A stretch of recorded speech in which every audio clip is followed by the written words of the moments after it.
જો નિયમોમાં રહીએ તો દુર્ઘટનાથી દૂર રહેવાય। આ વાત રાજકોટના અગ્નિકાંડ પછી બરાબર સમજાઈ ગઈ છે અને એટલે જ સરકારે તમામ શહેરોમાં નિયમોને લઈને કાર્યવાહી કડક કરવાના આદેશ આપી દીધા છે અને પાલિકાઓ જબરદસ્ત એક્શન પણ બતાવી રહી છે। પણ રાજકોટમાં જ આ એક્શન સામે આશંકાઓ શરૂ થઈ છે। આ આશંકા હોટલ એસોસિએશને ઊભી કરી છે। તેના બે કારણો છે। પહેલું, બંધ પાડીને વિરોધ, અને બીજું, વિરોધ વખતે અપાયેલા ખૂબ ગંભીર નિવેદનો।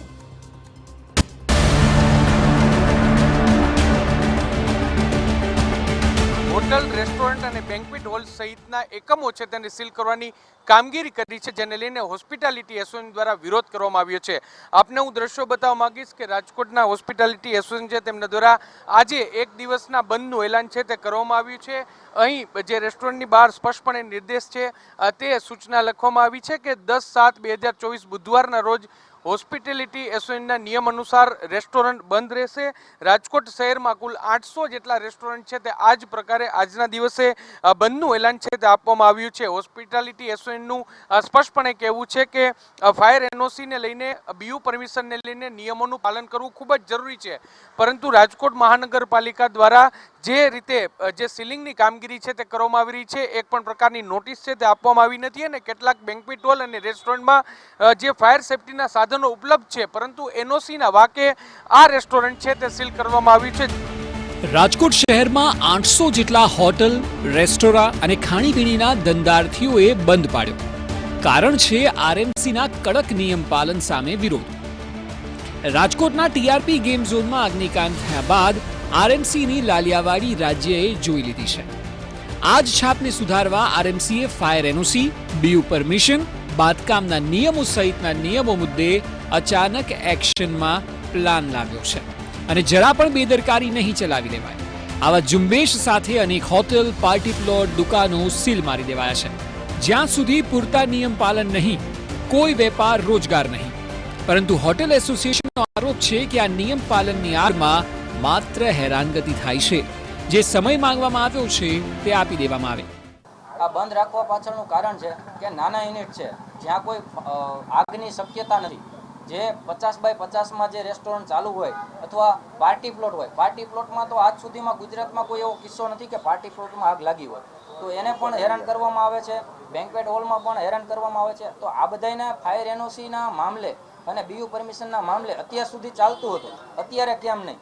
એના કારણે આ બધા એક અધિકારીઓ કામ નવું આવ્યા છે અથવા તો એની ઈમાનદારી દેખાડવા કરે છે કે શું છે કંઈ ખબર નથી પડતી।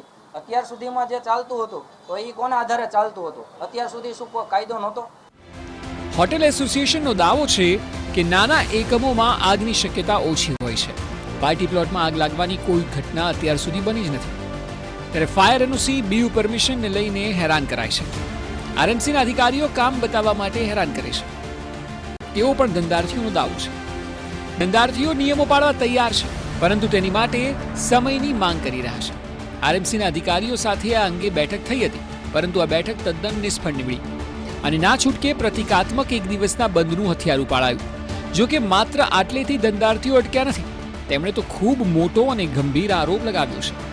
આરોપ છે કે આરએમસીના નામે સીલ ખોલવા માટે ખંડણી માંગવામાં આવે છે। સીલ કરાયેલા એકમ ખોલવા માટે 5 લાખનો હપ્તો માંગવામાં આવે છે અને આક્ષેપ ખાનગી કન્સલ્ટન્ટ પર કરાયો છે। આ કન્સલ્ટન્ટ છે અમીષા વૈદ, જે હાલ તો ખાનગી સંસ્થા ચલાવે છે, પરંતુ એક સમયે આરએમસીમાં કર્મચારી હતા, પરંતુ પગાર પૂરતો હતો નહીં અને પોતાની સ્કિલ વધારવા સંસ્થા શરૂ કરી। તેમના પતિ પણ આ જ ક્ષેત્રમાં જોડાયેલા છે। બાંધકામ સહિતની તમામ પ્રક્રિયા કરી આપવા માટેની તેમની ફી 3 લાખ રૂપિયા છે। જો કે તેમણે 5 લાખનો હપ્તો માંગ્યાનો આરોપ ફગાવી દીધો છે। જે સીલ ખોલવાનું છે એમાં એને 5 લાખનું સેટિંગ છે। આરએમસીમાં અરજી પણ કરી દે છે, આરએમસીમાં ટોટલ વસ્તુ જાણ પણ કરે છે। આજે આરએમસીના અધિકારીને ખબર નથી, આરએમસીના જે કમિશનર સાહેબ છે એ કોઈના આવેદનથી તો આપણે આ બધાને સીલ મારે છે। એવું નથી કે એના ધ્યાનમાં પ્રોપર્ટી છે, કોઈ નીચેનો એક માણસ છે અને ઇન્ફોર્મેશન કરે છે। જે ઇન્ફોર્મેશન કરે છે એ વ્યક્તિ શું કરે છે શું નહીં એ પણ કમિશનર જોતા નથી। જી કહી શકાય કે અત્યારે એક દોડવું છે અને ઢાળ મળી ગયો છે।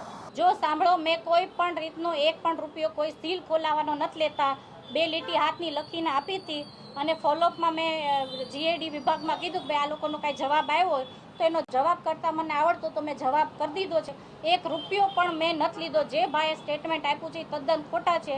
મેં પૈસા નથી લીધા, એ એવિડન્સ હું તમને આપી દઉં.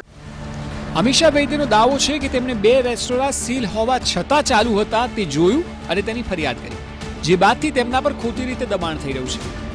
તે તો ઉલટાનું ધંધાર્થીઓ અને આરએમસીના અધિકારીઓ સામે શંકા ઊભી કરી રહ્યા છે કે શા માટે નિયમો પાળવાને બદલે આ રીતે દબાણ કરાઈ રહ્યું છે.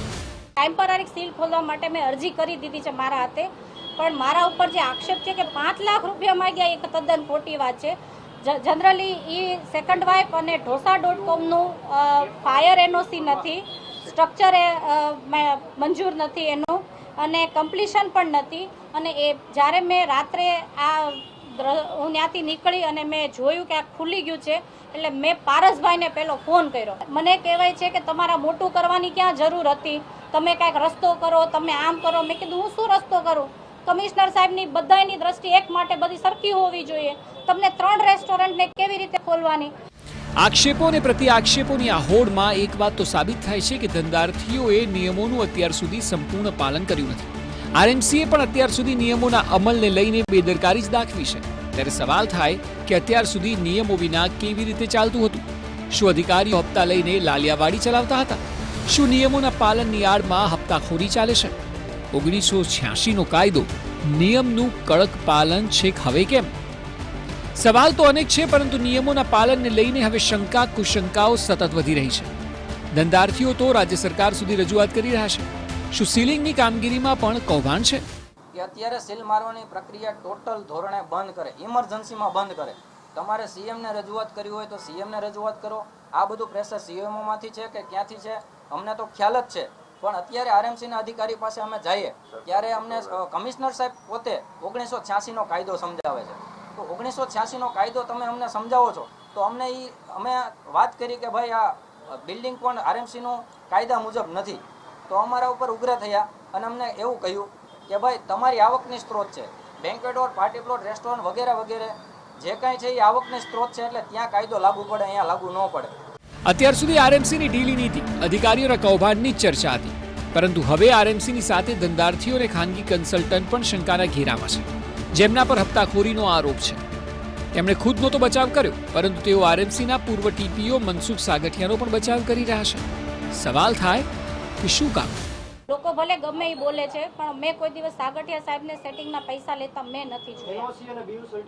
પણ મેં કોઈ દિવસ સાહેબને પૈસા લેતા કે કોઈનું એવું કરતાય નથી જોયા. અને બીજી વસ્તુ, અમે કામ સિવાય કોઈ દિવસ સાહેબને અઠવાડિયે એકાદ વાર અમારી ફાઇલ હોય તો જવાનું થતું. બાકી અમારે સાહેબને મેં કોઈ દિવસ એમ કહેવાય ને કે કોઈ નાના માણસોના કામ કરતા જોયા છે, પણ આવું મેં નથી જોયું.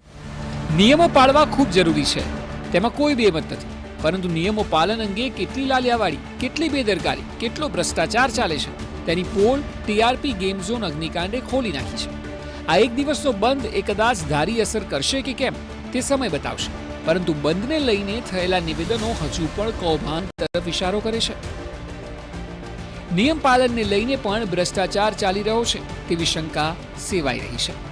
રાજકોટથી મોહિત ભટ્ટ સાથે બ્યુરો રિપોર્ટ, TV9.